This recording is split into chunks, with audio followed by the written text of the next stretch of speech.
السلام علیکم۔ طارق جمیل صاحب یہ کہہ رہی ہیں، یہ بھی سن لو کہ تک صحابہ کو کافر کہنے سے آدمی کافر نہیں ہوتا۔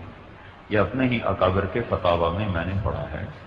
ایک آدمی کہتا ہے سارے صحابہ کافر تھے، اس پر اس کے کفر کا فتویٰ نہیں آئے۔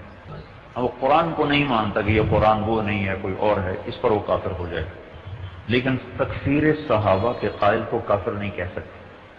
تو احمد رضا خان صاحب مرحوم اگر وہ اکابر دیوبند کی تکفیر کے قائل تھے تو اس سے وہ کافر نہیں ہوتے۔ حالانکہ اللہ کے نبی صلی اللہ علیہ وسلم کا فرمان ہے، اگر کوئی آدمی کسی کو کافر کہتا ہے تو وہ کافر نہیں ہے، تو وہ کہنے والا کافر ہو جاتا ہے۔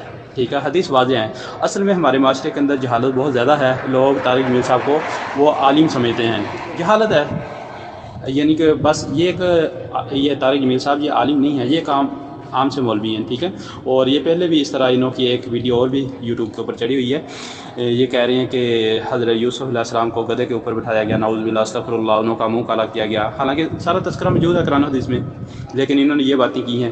حالانکہ یہ نہیں سوچتے کہ طارق جمیل صاحب یہ نہیں سوچتے کہ میں کس کے بارے میں بات کر رہا ہوں۔ میں صحابہ کرام رضی اللہ عنہ کے بارے میں بات کر رہا ہوں تو میں نے کیسے کرنی ہے، میں کسی نبی کے بارے میں بات کر رہا ہوں تو میں نے کیسے کرنی ہے۔ ٹھیک ہے، بس سنی سنائی باتیں لوگوں کو بتاتے رہتے ہیں، پتہ نہیں قرآن حدیث انہوں نے اچھی طرح پڑھا نہیں ہے، سمجھا نہیں ہے۔